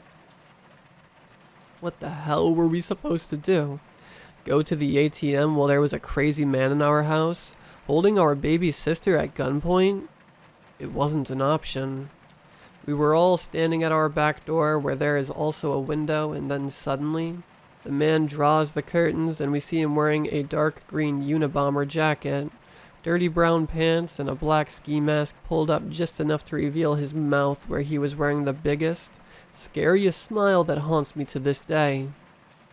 He closed the curtains and then ended the call with my dad. To this day, my dad and my brother will never know why, but at that moment, we hear a loud door slam from the inside of our house, and we saw the man darting down our street, leaving our house, and we haven't seen him since. I have no idea why he left. Did he get cold feet? Did his conscience finally get him? Or did he remember that he left the stove on in his house? I have absolutely no idea. We ran into the house and saw that my sister was still fast asleep. My dad called 911 and quickly told them everything that happened, and 11 minutes later, 2 officers arrive. We gave them a description of the man, showed them the fuse box where he cut the wires, and my dad answered all of their questions, and then the police officers left. My dad called my mom to tell her about everything that went down, and it wasn't exactly the most pleasant conversation in the world. Since then, we have moved houses. My dad changed his number, and my sister still has no idea what happened on that stormy night 3 years ago. The smiling man, as he is most commonly referred to as in my house, has ruined so much for me. Whenever I close my eyes, I see him. Whenever I am in silence, I hear that horrific laugh that makes me want to throw up. He even ruined Lord of the Rings for me. I haven't heard anything about that man since that fateful night in 2019, and I have no idea if he was caught or not, but since then, he has been the star of all my nightmares. I know that I'm not the best writer in the world, but I just wanted to tell someone about the man that is ruining my life.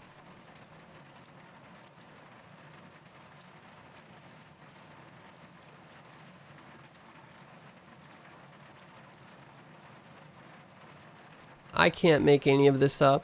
None of my friends or family will believe me. They think I'm dreaming. You'll believe me, right? I'm scared, shocked, guilty, confused. 3 nights ago, I went to the psych ward with a group of camp members to volunteer in visiting the kids that were there, and to give them some money that we raised. When we arrived, the nurse assigned me room 93. Inside there was a girl that was very lonely. She told me that the girl was horribly ill, and they couldn't do anything to save her, so they left her to her fate and didn't bother visiting often as it was pointless. I felt bad and I went in. Room 93 was very vacant. No nightstand, no rug, no comfort. Just gray walls, a small window with a boring view of the rooftop next door, a chair in the corner of the room, and a hospital bed with many machines and heart monitors. And in the bed, there she was. I didn't know her name, but we talked, even if I was too afraid to at first. She told me things like how when nobody was with her, nothing mattered. But when I was there, something did. She also hated being alone, how she was a prisoner to this ward and her fate, how she wished she was free. She told me about how when people visit, it's not often she will see them again, and how heart-wrenching it is to see them walk out the door while she just lays there. And that's how her abandonment issues started. She begged me to please not leave, even after visiting hours. I couldn't say anything. I didn't know what to say.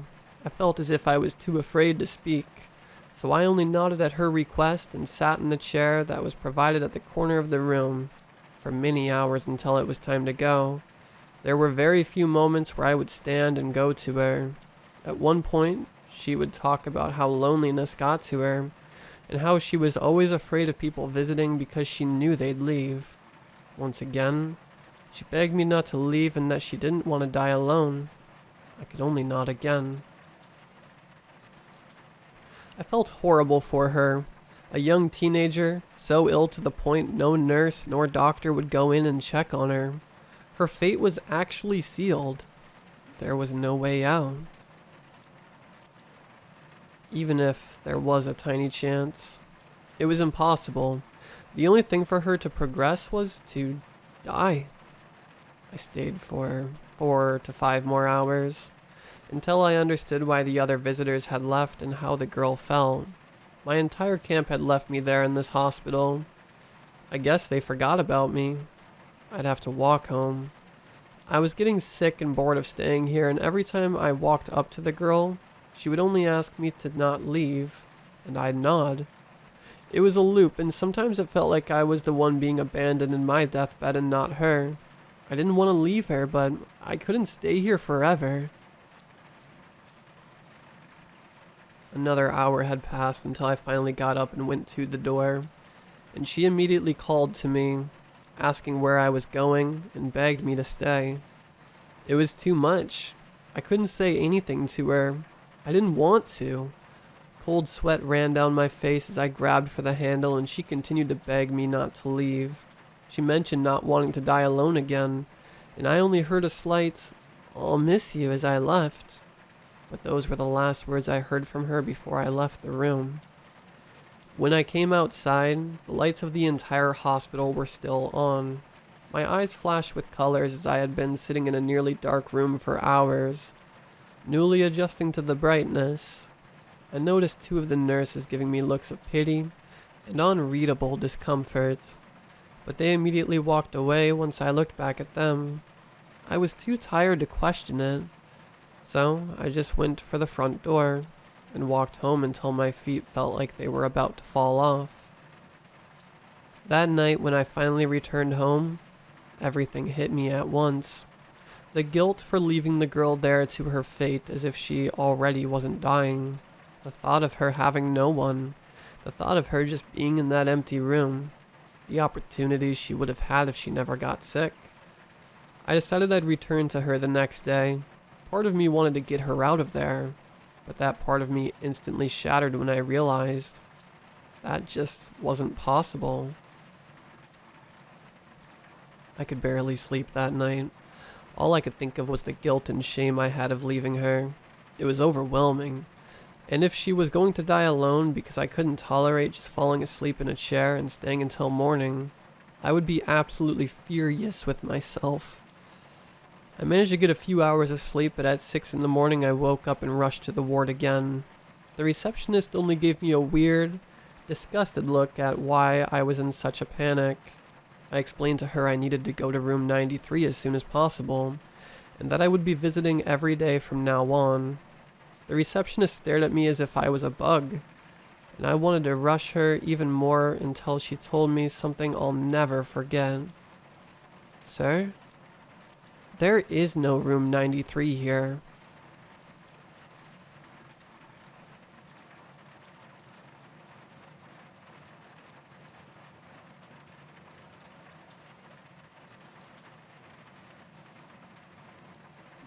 Drops of salty, shiny sweat beads formed on my forehead as I finalized my second last subject in college for the fall semester.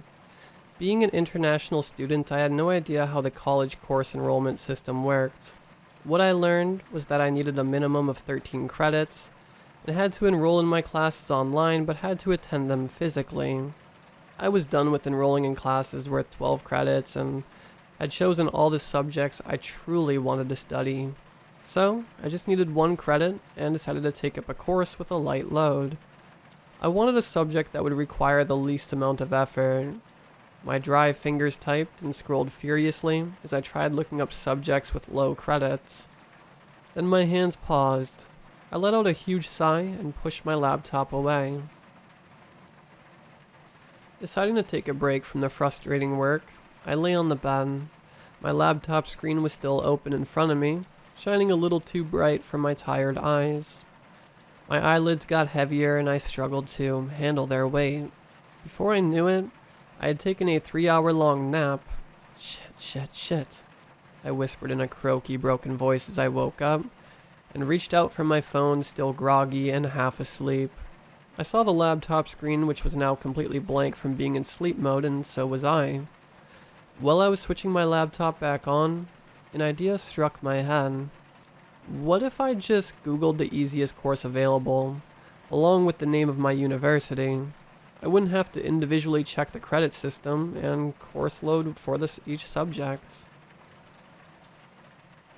I quickly typed the name of my university followed by the question where I misspelled subject as subject. But fortunately, Google realized what I was trying to ask. The first few search results were completely unrelated, but the 4th result was from Reddit. It was an archived Reddit thread in which someone had asked the same question as me. There was only one answer which had the subject code 191X8G. That was it. No mention of the subject name or context. However, my still half-asleep brain got what it wanted. I went back to the tab where my college course enrollment website was open and typed the subject code. The code was accepted, and guess what? It was a 1-credit course. I pumped my fist in the air, and without even seeing the name of the course, subject, or any other information, I hit the enroll button. 3 months later, I was on campus ready to meet and mingle with my new college mates. In the busy weeks before my arrival, I'd completely forgotten to check my class schedule. When I finally did glance through it, one class stuck out. Fear Psychology Practical was the name of the class, and it was taught by Dr. S. Brown. The reason it stuck out to me was not because of the name, but because of the class timing. Friday, 9:30 p.m. I was taken aback temporarily, but that was only till I saw that I only had to attend 3 lectures on the subject in the entire semester. I became glad and relaxed. I didn't look up any other information on the course because I thought that if Reddit says something is easy, then who am I to argue? So in my blissfully unaware state, I started college and even had some sweet friends. I sort of started to understand what our early human ancestors who traveled far to migrate to new continents must have felt like. If you dream of being in a world completely different from where you are born, who knows, you might just experience it. It was all stuff of movies, minus the student debt, which kept me grounded. Before I knew it, Friday had arrived, and after explaining to all my confused college mates that their party plans crashed with my class schedule, I was on the bus to attend Dr. S. Brown's class. Campus glowed differently in the night light, and took me 20 minutes to find the building mentioned in the schedule. I rushed to the new building, which I had never seen before. The moment I stepped into the building, I felt different. It was like the feeling of watching sci-fi movies, listening to glitches in the Matrix stories, experiencing thundering rain, or, to describe it more accurately, being in a dream. The lighting of the building was so different that I don't even have the words to describe it. The walls were yellow, but unlike any shade of yellow I've seen before or since. You'd think you've seen all yellows that the world has, but no. You won't find this yellow on a computer color scale. This thing was from elsewhere, or at least that's how I felt when I saw it. I looked at my schedule again. The 13th floor. I looked at the elevator and suddenly, the dreamlike, out-of-the-world feeling was infected with a different feeling. You know you're scared when you go to a new place and adjust to a new environment. There is always this small sense of nervousness and fear. I had carried that feeling when I came to college, but the moment I looked at the elevator, I felt a sudden, overwhelming sense of new fear. It was as if I had watched a horror movie and was scared that I'd be attacked by a grotesque being, but this description doesn't do the feeling justice because this fear was more profound and silent. I felt so clearly, and yet there was no logic for this fear to exist. I looked around and saw the stairs. I'd be lying if I said that the stairs looked any more appealing than the elevator, but I knew if I didn't walk up those stairs, I'd be standing in that hallway for eternity from that paralyzing fear. So, I took fast but unsure steps towards the ancient-looking marbly stairs. Before I took my first step up, I looked back at the elevator. The floor sign lit up and soft elevator music started to play, indicating that the lift was coming to the floor I was on. As the music got louder, so did the pounding of my heart. All I knew at that moment was that I did not want to see the doors of that elevator open, and so I ran up the stairs as fast as I could. The further I went up, the dimmer the lights got. By the time I got to the 10th floor, it was pitch black. I couldn't see anything. Again, the darkness was such a different kind of dark. I was now very scared and questioned the entire idea of going to class. I could still go back. How was there no one in the building? I looked below at the dizzying curves of the 10 floors I had already climbed. The staircase seemed scarier from up top. I looked at my phone and took a deep breath. Nope, that doesn't just happen in movies because I actually physically stood there and took 3 deep breaths. Everyone was probably already in class. If I didn't make it to class in the next 15 minutes, I'd be late and lose my attendance. This was supposed to be a blow-off class, and I couldn't let this stupid feeling take away my credit. The class was most probably a night school thing, and so the number of students wouldn't be that high. I told myself I was scared about nothing. This was just like going to the living room as a kid after turning off the lights and getting back to bed. As a kid, I'd start imagining a demon following me and scare myself for no reason. It was natural for me to be scared about navigating a new place all by myself, but that was what I signed up for when I decided to attend university in a new country. I turned on the flashlight of my phone and started walking up. I decided not to look around and get this over with as soon as possible. I had only gone up 2 or 3 steps when I heard what I thought was another pair of footsteps. They matched the rhythm and speed of mine, but they were definitely not my footsteps. Oh, hell no. I whispered under my breath and started to run. The footsteps behind me were running too. There was no way I was going to look back, and so before I knew it, and obviously this was going to happen because, well, I'm me, and so I tripped while running. The footsteps behind me stopped too. My phone fell with me and slid a little further than my hands reached. The flash was still on, and it lit up the sign in front of me. The 11th floor. I then heard a small footstep not that far off behind me. It was a tiny footstep followed by another. My heart felt like it would explode and I thought I was going to die. Another small footstep. But I was stuck in my position with fear. I wanted to get up, but I was just too scared to move.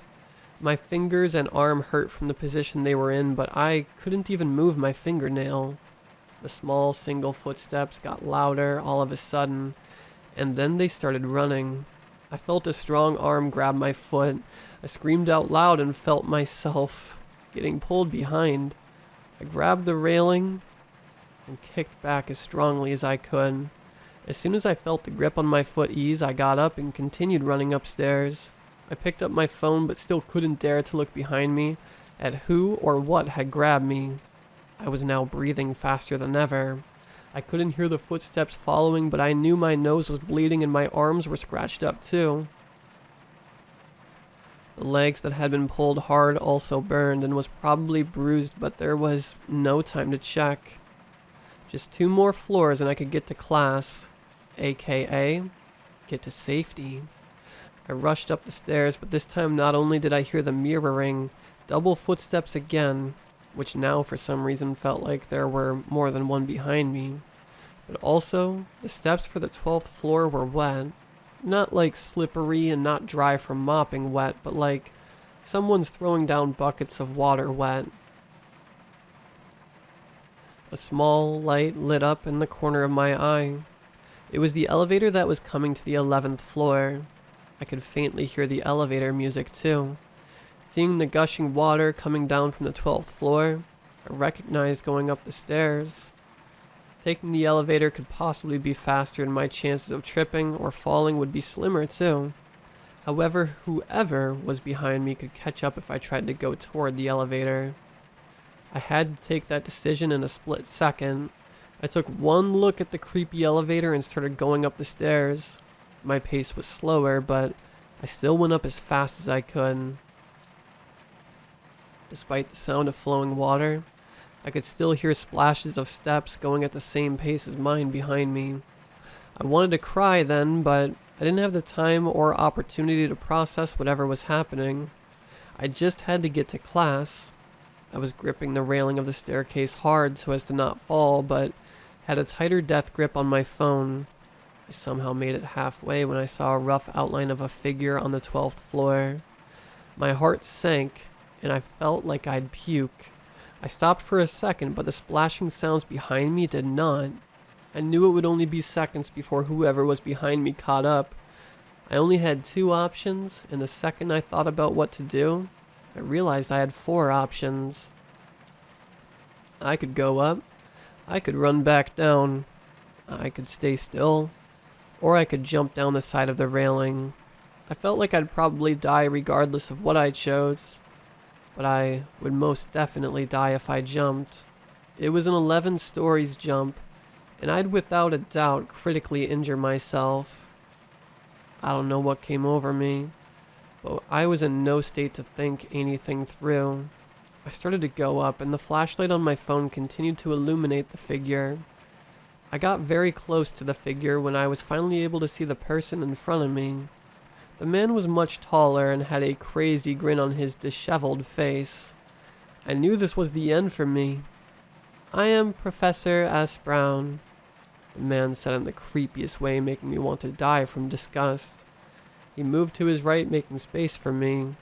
"Sorry about the water. Some pipe broke," the man continued. I could see him a lot better now.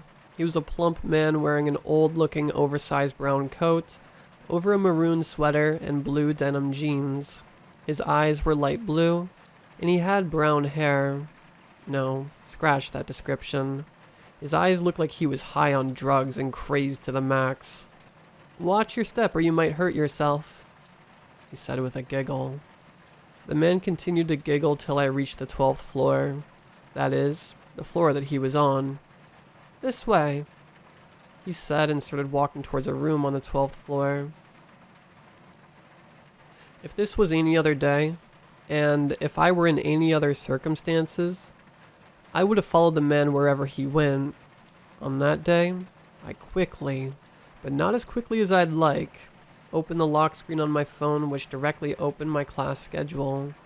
The schedule clearly said 13th floor. I looked back at him. He had stopped and was looking directly into my eyes. He wasn't giggling anymore. He wasn't even smiling.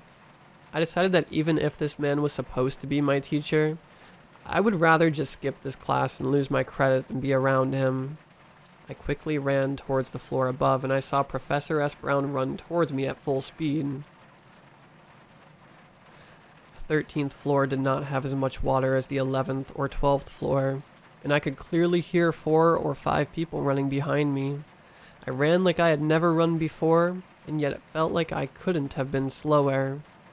I made it to the 13th floor and literally ran for my life. I used my flashlight to look at the door of every room, and finally came across one that said, "Fear, Psychology, Practical." I felt hot tears brimming up my eyes as I tried the doorknob. It didn't open. I kept trying the doorknob frantically. I heard the running steps starting to catch up, and simultaneously faint elevator music filled my ears. I was still trying the doorknob. Both the lift and the steps started to get louder and louder, as if it was open the whole time. The door opened and I practically fell inside the room. The door closed itself behind me as I dropped to the ground for the second time, and this time my phone felt much harder. I quickly got up in the dusty, dimly lit room and went back to lash the door shut behind me. The room wasn't very big, and it was empty. I picked up my phone, but it was dead. It had completely stopped working, and the flashlight feature had stopped working too. I felt the tears go down my face, but I quickly wiped them off. I couldn't hear anyone outside the door, but I knew they had to be out there. I looked around the room and saw a window. I ran towards it and looked outside. There was a broken water pipe that went down the outer walls right by the window, but there was also a tiny ladder just beside it. It went all the way down to the ground floor. For the first time that night, I felt like I was a fortunate person, but that thought was quickly replaced by the thought of the lack of practicality of the ladder. It was too tiny for me to use it. The doorknob started to rattle. Someone outside was trying to turn the knob ferociously. I looked around and saw nothing but layers of dust in a wooden room. I looked at the door, and even though it was tightly shut, it didn't feel like a safe barrier. And finally, I looked at the window. The tears came up again. My body was cold, and the hot tears felt like a sign of my defeat. I closed my eyes and did what I had done after entering the building. Despite the situation, I took a moment and took 3 deep breaths. The door was being pounded now, and it was loud. I went to the window and pulled it up. The glass slid up with ease. I put my phone in my jeans pocket and climbed out the window. This was the second time I felt fortunate because most of my pants don't have pockets. I don't know how I climbed down that freaking shaky tiny ass ladder, but I did. And I ran back to a world that didn't seem or feel dreamlike weird. As soon as I sat on the bus, which would take me back to my apartment, my phone started to work. It opened my class schedule straight away. My attendance for the day's class was marked as present, and the next Fear Psychology Practical class had a completely different address. I got home, took a shower, and put some first aid on my wounds. It was late at night, and I was just thinking of what to do next when a thought struck me. A thought that made my heart stop, my mouth go dry, send chills down my spine and make my body numb.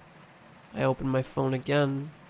The date for my next Fear Psychology Practical class was in a couple of months, but the class address was the address of my apartment.